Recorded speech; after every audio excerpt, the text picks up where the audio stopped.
जय हिंद दोस्तों, संकल्प जीएस एकेडमी में आप सभी का स्वागत है। इसके पिछले वीडियो में हम लोगों ने मंत्री परिषद और मंत्रिमंडल को देख लिया था। यानी कि हम लोगों ने पढ़ा था कि मंत्री परिषद क्यों बनाए जाते हैं और मंत्रिमंडल क्या होता है। देखिए, हमने आपको मंत्री परिषद में क्या क्या बताया था कि मंत्री परिषद का अध्यक्ष पीएम होता है और साथ ही साथ वह मंत्रिमंडल का भी अध्यक्ष होता है। मंत्री परिषद में कौन कौन मंत्री बैठता है? तो कैबिनेट मंत्री, राज्य मंत्री, स्वतंत्र प्रभार और उप मंत्री। सबसे बड़ा मंत्री कौन होता है? कैबिनेट मंत्री। जब कैबिनेट मंत्री नहीं होता है तो उसके कार्यभार को कौन संभालता है? तो राज्य मंत्री, स्वतंत्र प्रभार। मंत्री परिषद के केवल उन्हीं मंत्रियों को मंत्रिमंडल में भेजा जाता है जो अपने निर्णय को लेने के लिए एकदम स्वतंत्र होते हैं। तो इसमें का कौन कौन सा मंत्री है जो एकदम स्वतंत्र है? तो भैया, कैबिनेट मंत्री और राज्य मंत्री, स्वतंत्र प्रभार। इसको हमने पिछले वीडियो में बता दिया है। यदि हमारे उस वीडियो को आप नहीं देखे हैं तो हम डिस्क्रिप्शन में लिंक दिए हुए हैं, कृपया करके उस वीडियो को देखें, तभी यह वीडियो आपको समझ में आएगा। यानी कि हम लोगों ने मंत्री परिषद और मंत्रिमंडल तक को देख लिया था। याद कीजिए, हमने आपको अनुच्छेद 74 पढ़ाया और साथ ही साथ हमने आपको अनुच्छेद 75 भी पढ़ाया। क्वेश्चन पूछेगा कि भारतीय संविधान का वो कौन सा अनुच्छेद है जिसमें प्रधानमंत्री और राष्ट्रपति दोनों की चर्चा की गई है? तो आपका हो जाएगा अनुच्छेद 74। अनुच्छेद 75 में हम लोग आपको पढ़ा दिया था। अब देखिए, हम लोग का जो टॉपिक है वो हो जाएगा प्रधानमंत्री। बहुत इंपॉर्टेंट है। लेकिन एक बात सोचिए ना, आप प्रधानमंत्री के बारे में बहुत कुछ जान गए, अनुच्छेद आता गया, हल्का फुल्का पढ़ते गए। यानी कि प्रधानमंत्री के बारे में आप बहुत कुछ जानते हैं, लेकिन पता नहीं हम क्या जानते हैं। लेकिन आप सबको पता हो जाएगा क्या क्या हम जानते हैं। आइए हम प्रधानमंत्री को देखते हैं। सबसे पहली बात, आप सब जानते हैं कि जो प्रधानमंत्री होता है वो मंत्री परिषद और मंत्रिमंडल दोनों का अध्यक्ष होता है। वह लोकसभा के भी अध्यक्ष होता है। अब आप ही सोचिए, यदि प्रधानमंत्री मर जाते हैं, यानी कि कहा गया है कि प्रधानमंत्री की मृत्यु हो जाए तब क्या होगी? तो संविधान में स्पष्ट रूप से लिखा गया है कि यदि प्रधानमंत्री की मृत्यु के बाद मंत्री परिषद और मंत्रिमंडल भंग हो जाएगा। अरे भैया, काहे भंग होगा? काहे कि जो पीएम थे वही ना मंत्री परिषद और मंत्रिमंडल का अध्यक्ष थे, उन्हीं के देखरेख में नहीं चलता था। और वही नहीं है तो क्या होगा मंत्री परिषद में और क्या होगा मंत्रिमंडल में? कौन संभालेगा? यानी कि कहा गया है कि प्रधानमंत्री की मृत्यु के बाद मंत्री परिषद तथा मंत्रिमंडल भंग हो जाएगा। लेकिन क्या लोकसभा भंग होगा? तो कहा गया कि नहीं, लोकसभा भंग नहीं होगा। प्रधानमंत्री की मृत्यु के बाद केवल मंत्री परिषद और मंत्रिमंडल भंग होगा, लोकसभा भंग नहीं होगा। तो कहा गया कि लोकसभा भंग कब होगा? तो देखिए, हमने आपसे बताया था कि सरकार बनाने के लिए 273 सीट का होना एकदम जरूरी है। जब तक 273 सीट है तब तक लोकसभा भंग नहीं होगा। लोकसभा भंग तभी होगा जब 273 सीट नहीं होगा। यानी कि कहा गया है कि लोकसभा तभी भंग होगा जब 273 सीट नहीं होगा। अब सोचिए ना आप ही, मान लीजिए हम ही प्रधानमंत्री हैं, हम मरबो नहीं किए हैं, अब पता चला है मेरे पास 233 सीट खत्म, तो लोकसभा को भंग कर दिया जाएगा और दोबारा चुनाव कराया जाएगा। तब दो रास्ता बचेगा। जब 273 सीट नहीं रहेगा तो मेरे पास दो रास्ता बचेगा, या तो हम गठबंधन कर लेंगे या दोबारा चुनाव कराया जाएगा। अब यहीं से आता है गठबंधन, सर दुखने वाला चीज, एकदम खतरनाक। यहीं से होता है धांधली और यहीं से चालू होता है करप्शन। अब चालू होता है गठबंधन। अब कहेंगे गठबंधन क्या होता है? तो समझिए, मान लीजिए कोई पार्टी है, उसके पास बहुमत की सरकार नहीं है, यानी कि उसके पास बहुमति नहीं है। तब क्या करेगा भैया? उसका सरकार चल रहा था अच्छा खासा, पता चला कि 10-20 को सांसद बाहर चले गए सब, तो 273 सीट चाहिए और 273 सीट रहबे नहीं किया तो उसका सरकार गिर जाएगा। तब जाएगा वो कौन पार्टी के पास, कहेगा तेरे पास सीट है? कहेगा हाँ सीट है। तो क्या करो, मेरे में गठबंधन कर लो। यानी कि वो दोनों गठबंधन करके फिर सरकार बना लेंगे। इसको ऐसा समझिए। अब यहीं से चालू होता है धांधली, यहीं से चालू होता है करप्शन, खूब लूटते हैं सब। मान लीजिए कोई पार्टी है ए, इसके पास 150 सीट है, 150 सीट। कोई पार्टी है बी, इसके पास 100 सीट है।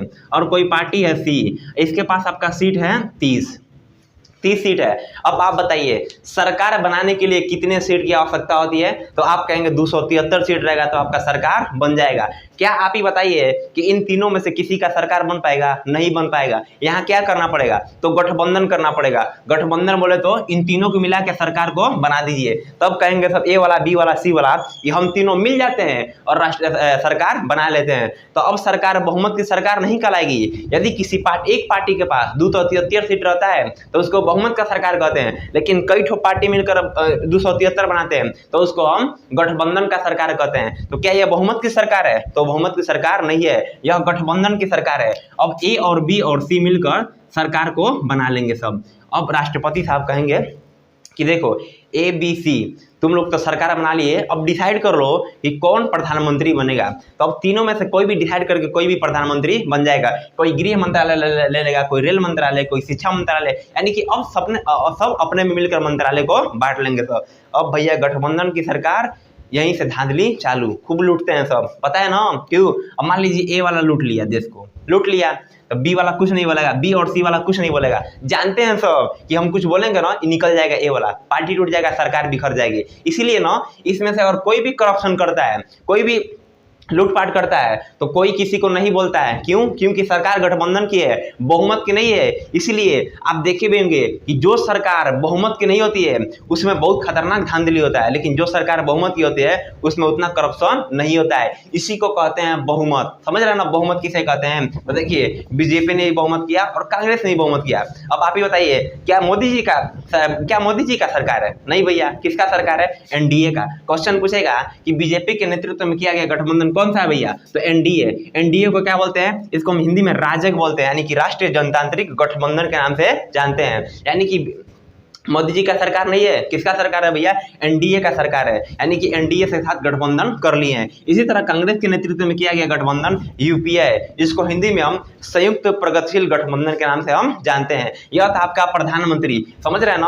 आप प्रधानमंत्री के बारे में हर वो चीज जानते हैं, लेकिन आपका वो बिखरा हुआ है। हम उसको कोशिश करेंगे कि एक पास आपको समेट कर दे दें। इसके बाद आपका आता है प्रधानमंत्री की शक्ति, यानी कि प्रधानमंत्री को हम लोगों ने देख लिया, उसके बाद आएगा प्रधानमंत्री की शक्ति। आप लोग प्रधानमंत्री की बहुत सारी शक्ति को जानते हैं पहले से ही, लेकिन आपको पता नहीं है प्रधानमंत्री की शक्ति क्या है। देखिए पहला शक्ति तो आप लोग खुद जानते हैं, याद कीजिए, हमने आपको कहा था कि जो पीएम साहब होते हैं वो मंत्रिपरिषद और मंत्रिमंडल दोनों के अध्यक्ष होते हैं। देखिए पहला शक्ति क्या है कि यह मंत्रिपरिषद तथा मंत्रिमंडल का अध्यक्ष होते हैं, तथा साथ ही साथ यह योजना आयोग, राष्ट्रीय विकास परिषद और राष्ट्रीय एकता परिषद का भी अध्यक्ष होते हैं। और बताइए, क्या यह लोकसभा का अध्यक्ष नहीं होते हैं? तो एकदम होते हैं। यानी कि जो पीएम साहब होते हैं वह मंत्रिपरिषद, मंत्रिमंडल का अध्यक्ष होते हैं, साथ ही साथ वह योजना आयोग, राष्ट्रीय विकास परिषद और राष्ट्रीय एकता परिषद के भी अध्यक्ष होते हैं। अब देखिए ये था आपका पहला शक्ति प्रधानमंत्री की, इसको आप लोग पहले से जानते हैं। इसके बाद अगला जो शक्ति आता है इसको भी आप जानते हैं कि प्रधानमंत्री कहते हैं राष्ट्रपति साहब से।